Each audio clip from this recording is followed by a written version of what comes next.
you're watching Talking Europe. I'm Catherine Nicholson with you from the European Parliament in Brussels. Now, the United States is back and Europe is ready. Those are the words of the European Commission's President, Ursula von der Leyen, after Joe Biden was elected 46th President of the United States. Now, there were audible sighs of relief from all around this continent after 4 years of very testy relations with POTUS 45. Donald Trump, for example, pulling the US out of the Paris Climate Agreement, entering into a trade war with the European Union and criticising certain European NATO members and their defence funding levels. So Ursula von der Leyen says Europe has a friend in the White House. Let's ask two members of the European Parliament if they agree and what they think the next 4 years of US-EU relations might bring. We have with us today the Secretary-General of the European People's Party, Antonio López Istúriz White. Hello there. Hello. I ought to say probably you're half American yourself, so you have an interest in this story. Absolutely. I'm a product of a transatlantic relation. There we go. And we also have with us Marco Zanni, who is chair of the Identity and Democracy Group in the Parliament, a member of Italy's Lega Party. Hi there. Hello. Hi. Thanks both for joining us. So first off, Marco Zanni, I'd like to come to you. Your party leader, Matteo Salvini, he very publicly, vocally gave support to Donald Trump over the last 4 years. I think he even wore a Donald Trump 2020 face mask at a rally last year. He said on the economy, Donald Trump was #1, all sorts of things. It seems he backed the wrong guy. You're disappointed to see Joe Biden enter the White House? No, we are not disappointed in the sense that clearly we preferred and we supported Donald Trump because his view of the world, of the economy, was more similar to the one that we are pursuing also in Italy and also at the European level. So in what particular aspects, just to... Yes, especially in economy, supporting businesses, tax cuts. So we are proposing a sort of similar tax cut in Italy, the so-called flat tax.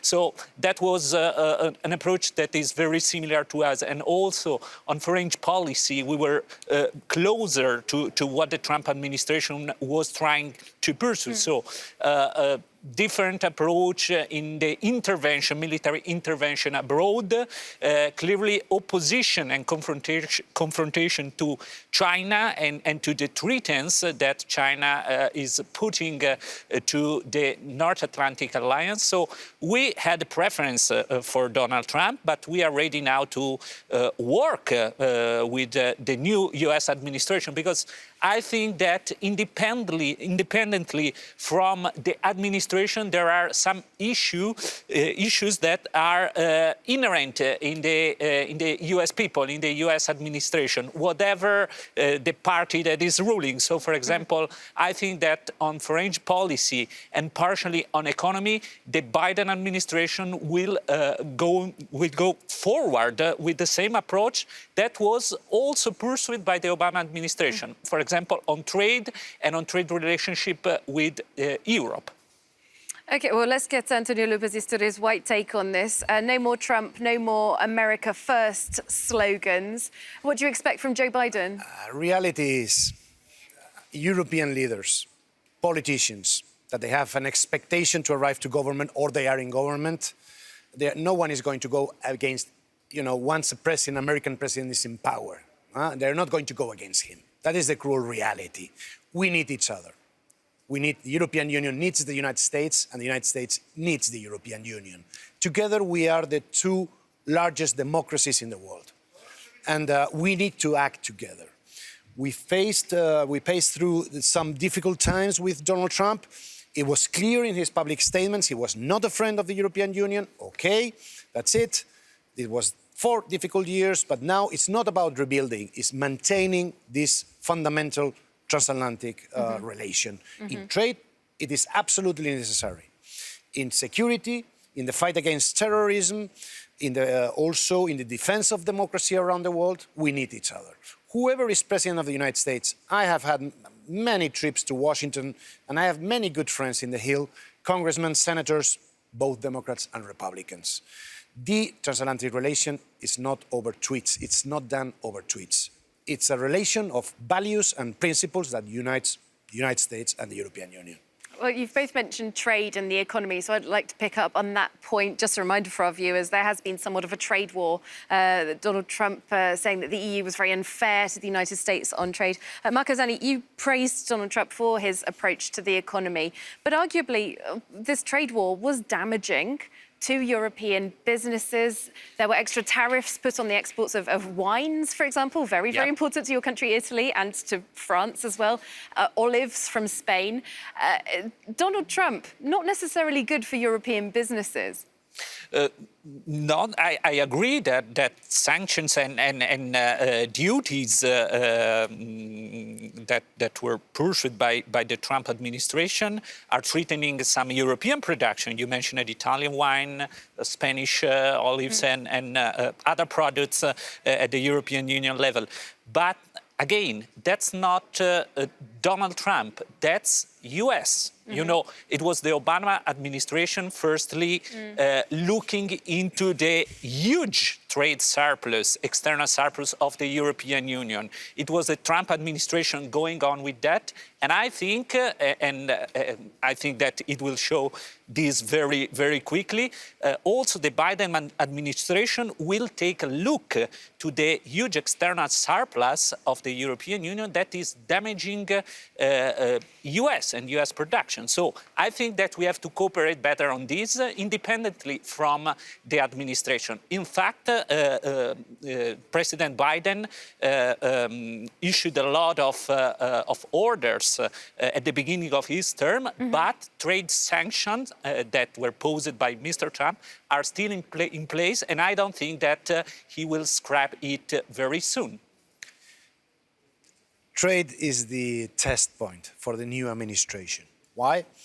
Because the sanctions came because of the state aids that the European Union, well, certain countries in the European Union gave to Airbus and the United States government gave to Boeing. I think that now we have the time to stabilize the situation and try to work together. It was, remember, during the Obama administration, there were talks and negotiations for a trade agreement between the European Union and the United States, and it failed. Obama was far more concentrated on the Pacific, on Asia. Biden, his declarations have been very positive in renewing this question with the European Union. But first, we have to find an entente between the Europeans and the Americans in these questions, with the question of Boeing and Airbus. And also stop with this overtaxation over our products, both Americans and Europeans. Well, you mentioned there about Barack Obama focusing on the Pacific, looking to that region of the world. The EU's China policy, perhaps problematic for Joe Biden. The EU's just signed this investment agreement that the Biden team openly asked the EU not to go ahead with until Biden was in office, to hold off on that. Is Europe striking deals with America's biggest strategic enemy behind its back? I don't think so. I think that the cards are now on the table from both sides. And now is the time for the negotiation. Now is no longer for declarations, but for a pragmatic resolution of what, is dividing us. It is essential in the European case for employment. We are suffering a lot because there is millions of employments in the European Union related with the transatlantic trade. Also, the United States, they have great interest. I mean, we have to find a point in common between all of us. And, the Chinese question has been maybe a warning sign. This is classical of, negotiations to set the table. But I don't think, that the relation between the United States and the European Union is above and has to be a reference for other countries that are not democratic like us. There's the question of China, single party, communist party. This is still today the reality. And that's something that we have to work together, both with our principles and values, to control this. China cannot be the dominant figure of trade around the world because they are not accomplishing with our rules. And we have first to set our rules between the European Union and the United States before we face China. Marco Zanni, I'd like to get your take on this. The United States, China, the European Union, three enormous blocs. I think that we failed the first attempt to restore a certain cooperation between EU and US. So at the first concrete point that we had to show that we are ready to cooperate better with the United States on a very important issue in terms of security, in terms of rule of law, in terms of showing to the world that we can act together, so that there is an Atlantic alliance that can rule the world or shape the world. We failed because we decided to pursue our economic interest instead of a geopolitical view. And I think that that was a mistake. And this is also a sign that whoever is ruling at the White House, there are deep differences on very important topics between US and EU that we have to solve.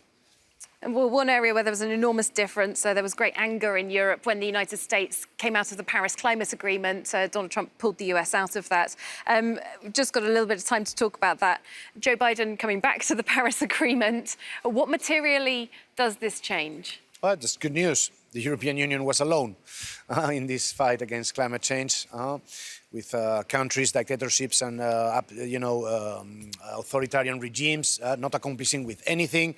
I mean, we need to take the lead. And now, with the United States together, we can make a difference. I think that this is a point where we can try to cooperate better, but keep a look to the details, because it's true that Biden is showing more commitment to the climate change, to the climate agreement, but let's see how concretely this commitment will evolve, because there are a lot of industrial and economic interest behind Biden, behind US, and he will have to take into account also those interests. So let's see how it will evolve.